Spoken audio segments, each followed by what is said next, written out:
There was a small village in northern Vietnam where people rarely locked their doors. Everyone knew each other.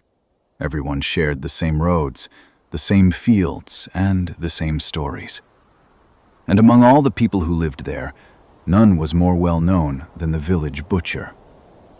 His name was Hung.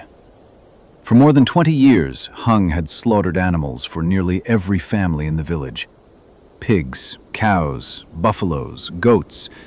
If it walked on 4 legs, Hung had probably killed one just like it. The strange thing was that Hung never seemed bothered by his work. While others looked away, he watched. While others hesitated, he acted. And while some villagers whispered about karma and bad luck, Hung simply laughed. According to him, animals were born to die. Nothing more, nothing less. For many years, life rewarded him. He became wealthy. His house grew larger. His business grew stronger. And eventually, people stopped questioning him. Until the rainy season of 1994. The year everything changed. One afternoon, a trader arrived with a cow unlike any Hung had ever seen. It was old, thin. Its fur was almost gray. But that wasn't what bothered him. The animal never looked away, not once. While the other animals kicked and struggled, this one stood completely still, watching him. Hung felt uncomfortable for the first time in his life, but he ignored the feeling. That evening he slaughtered the cow, and before leaving the slaughterhouse he noticed something strange. The animal's eyes were still open, staring directly at him.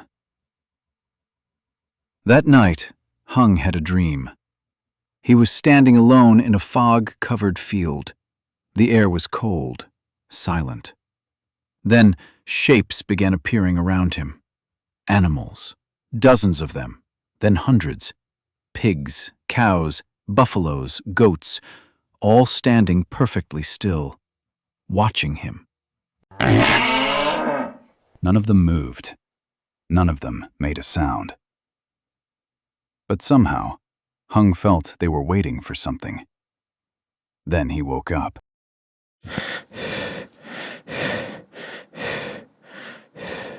His heart was racing. The room was dark, and from somewhere outside his house, he heard breathing. Slow, heavy, like a large animal standing just beyond the door. Hung grabbed a flashlight and rushed outside. Nothing was there. No footprints, no animals, nothing. The next night, the breathing returned, and the night after that.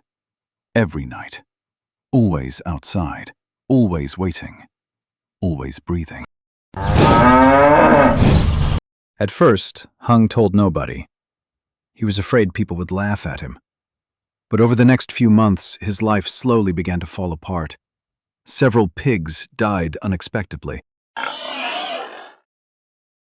Customers stopped coming. Money disappeared. His wife became ill. And his son left the village without explanation. Some nights, Hung claimed he could hear dozens of animals breathing outside his home, but nobody else heard a thing. The villagers began whispering. Some believed he was losing his mind. Others believed something else. Something darker. One evening, an old monk visited the village. When he passed Hung's house, he stopped and stared at the butcher for a long moment. Then he said only one sentence. "Some debts are not paid with money." And then he walked away. Hung never saw him again. Weeks later, during a violent storm, the breathing returned louder than ever before. Hung sat alone in his house, listening. One animal. Then 2. Then 10. Then dozens. It sounded as if an entire herd surrounded the building, breathing, waiting, watching. The storm continued all night. Nobody slept. And by morning, the village had become strangely quiet. When neighbors went to check on Hung, they found him sitting in a wooden chair facing the front door. His eyes were open. His body was cold. There were no injuries, no signs of violence.